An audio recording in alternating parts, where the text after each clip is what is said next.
Even in the funhouse mirror world that is far-right lunacy, this was lunatic. Our number one story, NBC's Law Order SVU and executive producer Dick Wolf make a passing reference to the hot and cold running incitement to hate and violence that Rush Limbaugh, Glenn Beck, and Bill O'Reilly constitute, and Beck and Billow act as if they have been violated. I don't get why you're defending this wacko. Faggot's a symptom, not the disease. That symptom killed 3 kids. Garrison, Limbaugh, Beck, O'Reilly, all of them, they're like a cancer spreading ignorance and hate. I mean, they've convinced folks that immigrants are the problem, not corporations that fail to pay a living wage or a broken health care system. Leave the soapbox, Randy. The cameras aren't even running. Warm up the calliope of outraged impotence. Phineas T. Bluster O'Reilly is about to threaten to do nothing. That is simply defamatory and outrageous, and Dick Wolf is a coward for putting it out there. He's also a liar. Well, sue. Come on, tough guy. That's defamatory and outrageous. Sue. You sued Al Franken. You sued Andrea Macris. If that's defamatory and outrageous, now you have to sue. Because if you don't sue, you are saying, in effect, I, Billow, agree I am a cancer, spreading ignorance and hate. Or are you afraid you can't prove that you don't spread ignorance and hate? Are you afraid there'd be a trial and then the subject of spreading ignorance and hate would come up and the defense would mention the assassination of Dr. George Tiller and then they would play this tape? For $5,000, Tiller, the baby killer as some call him, will perform a late-term abortion for just about any reason. This man, Dr. George Tiller, known as Tiller, the baby killer, is performing late-term abortions without defining the specific medical reasons why. Tiller has killed thousands of late-term fetuses without explanation. No question Dr. Tiller has blood on his hands. Tiller, the baby killer out in Kansas, acquitted today of murdering babies. There's got to be a special place in hell for this guy. This guy will kill your baby for $5,000, any reason. Any reason. So if that isn't Bill O'Reilly, cancer spreading ignorance and hate, and if you aren't a coward, sue. Patriotic Americans can debate illegal immigration respectfully. No one on the Factor has been allowed to demonize any innocent human being. Oh, true. How very true. Here's an example of that. He doesn't have a right to be here. He didn't commit a felony. He doesn't have a right to be in this country. What? But that has nothing to do with the fact that he was drunk. He should have been deported. He should have been deported, and this mayor and the police chief didn't deport him. Illegal immigration debated respectfully. Also, that was done in 2007, not long after Billow insisted the real story about a fire in New York City was not the 8 children burned to death, but his guess that the parents were illegal immigrants. I mean, it's enough with these network pinheads who shove propaganda down our throats under the guise of entertainment. As he says, I means enough. Hey, we're in agreement here, actually. Yeah! I said hold your weapon! What is your primary objective? What is your primary objective? Secretary of Defense! Enough network propaganda shoving. But back to Dick Wolf and Law and Order. Again, enough is enough. I'm calling out Dick Wolf. Wow, what are you going to do? Sue him? Or just send one of your stalker producers to try to follow him around with a camera because you don't have the guts to leave your studio like a man would? You're calling him out. You wouldn't even call him up. Here, kitty, kitty, kitty. But of course, it wasn't just all talk Bill mentioned. If Law and Order might indulge us yet again. I don't get why you're defending this wacko. Faggot's a symptom, not the disease. That symptom killed 3 kids. Garrison, Limbaugh, Beck, O'Reilly, all of them, they're like a cancer spreading ignorance and hate. I mean, they've convinced folks that immigrants are the problem, not corporations that fail to pay a living wage or a broken health care system. Well, guess who else didn't like that? Because of me, Bill, and Rush? Where is the evidence for inciting any violence? Show it to me.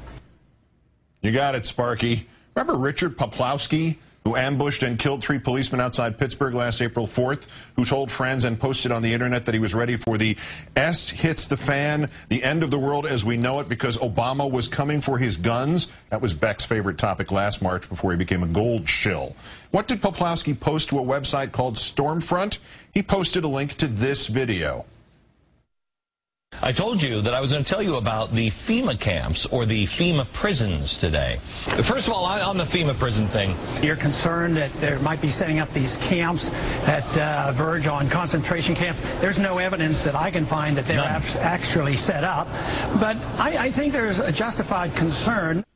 If that's not enough evidence of violence resulting from what you, Mr. Beck, and Mr. O'Reilly have said, we could play the Tiller the Killer tape again, I suppose, or go through the story of James Atkinson, who walked into a Tennessee Unitarian church in July 2008 and killed 2 ordinary people because of one of O'Reilly's Fox News analysts. This was a symbolic killing, he said. Who I wanted to kill was every Democrat in the Senate and House, and the 100 people in Bernard Goldberg's book. I'd like to kill everyone in the mainstream media. So Goldberg inspires Jim Atkinson, and O'Reilly inspires the assassin of George Tiller, and Beck inspires the Pittsburgh cop killer. And who's really to blame? Beck knows. Janine Garofalo smugly smeared millions of people on the other networks because she disagreed with their viewpoints. Listen to this.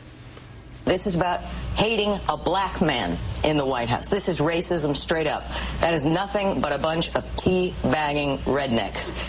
Yeah, Janine was way off base there. No racial animus being incited by any teabagger.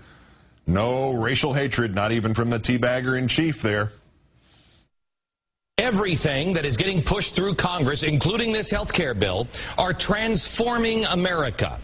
And they are all driven by President Obama's thinking on one idea: reparations. This guy has real issues with race, real issues. This president, I think, has exposed himself as a guy over and over and over again who has a deep-seated hatred for white people or the white culture. I don't know what it is. This guy is, I believe, a racist. Well, fortunately, the slandering of Glenn Beck and Bill O'Reilly and Bernard Goldberg is about to come to an end. Mercifully and finally, the liberal media is going to get theirs.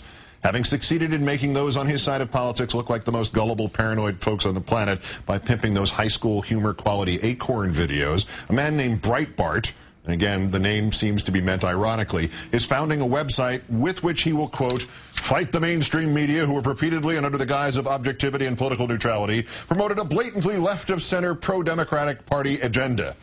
Let me give him 2 windmills to tilt at to start with. There is no liberal media. The media, which is, after all, owned by corporations, naturally leans to the right. Corporations, by definition, lean to the right, towards the status quo. If an American media outlet presents a progressive point of view, the right will exploit the media's tendency to desperately seek balance. And if the progressive says, no, Obama was elected president last year, they will mindlessly put in a clip of somebody from the right saying, no, he wasn't, it didn't happen. The second thing I already mentioned, in the Tiller, Pittsburgh, and Knoxville cases, Beck, Goldberg, and O'Reilly clearly incited murderous violence. And Dick Wolf was being over the top by comparing Beck, O'Reilly, and Limbaugh to disease, because comparing them to disease gives disease a bad name. And to paraphrase something from the web from several years ago, written by a fellow identifying himself as Bart Cop, if Mr. Beck disagrees, or Mr. Goldberg disagrees, or Mr. O'Reilly disagrees, or Mr. Breitbart disagrees, and they think they're being crushed under the weight of this vast left-wing media conspiracy, they can go on the Orly Tate's Limbaugh show, where Orly will insist conservatives have no voice in the media, or go on the Sean Hannity show, well, Sean will insist conservatives have no voice in the media, or go on clusterFox and Friends, where Brian Kilmeade will insist conservatives have no voice in the media, or go on Mike Huckabee's show, where Mike will insist conservatives have no voice in the media, or go on G. Gordon Liddy's radio show, where G will insist conservatives have no voice in the media, or go on Michael Medved's show, where Michael will insist conservatives have no voice in the media, or go on Mark Levin's high-pitched radio show, where Mark will insist conservatives have no high-pitched voice in the media.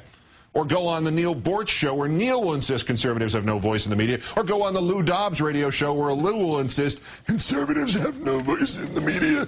Or go on the Laura Ingraham radio show, where Laura will insist conservatives have no voice in the media. Or go on the Neil Cavuto show, where Neil will insist conservatives have no voice in the media. Or go on the John Stossel show, where John will insist conservatives have no voice in the media. Or get David Horowitz to write a column in which David will insist conservatives have no voice in the media. Or get Bill Kristol to write a column in which Bill will insist conservatives have no voice in the media. Or get Coultergeist to write a column in which Coultergeist will insist conservatives have no voice in the media. Or get Peggy Noonan to write a column in which Peggy will insist conservatives have no voice in the media. Or get Jonah Goldberg to write a column in which Jonah will insist his mom told him conservatives have no voice in the media. Or get John Fund to write a column in which John will insist conservatives have no voice in the media. Or get Brent Bozell to write a column in which Brent will insist conservatives have no voice in the media. Or get Cal Thomas to write a column in which Cal will insist conservatives have no voice in the media. Or get Charles Krauthammer to write a column in which Charles will insist conservatives have no voice in the media. Or get George Will to write a column in which George will insist conservatives have no voice in the media. Or get Sarah Palin to post something somebody wrote for her on Facebook in which Sarah's ghostwriter insists conservatives have no voice in the media. Or get Matt Drudge to steal somebody else's column in which somebody else will insist conservatives have no voice in the media. Or pay Armstrong Williams cash to write a column in which Armstrong will insist conservatives have no voice in the media, and then he'll expense it. Because to conclude where we started, with Dick Wolf and Law and Order, in the right-wing dominated media system, the people are represented by two separate yet equally important groups: the right-wing media who instigate crime and the right-wing media who prosecute the imaginary liberal media.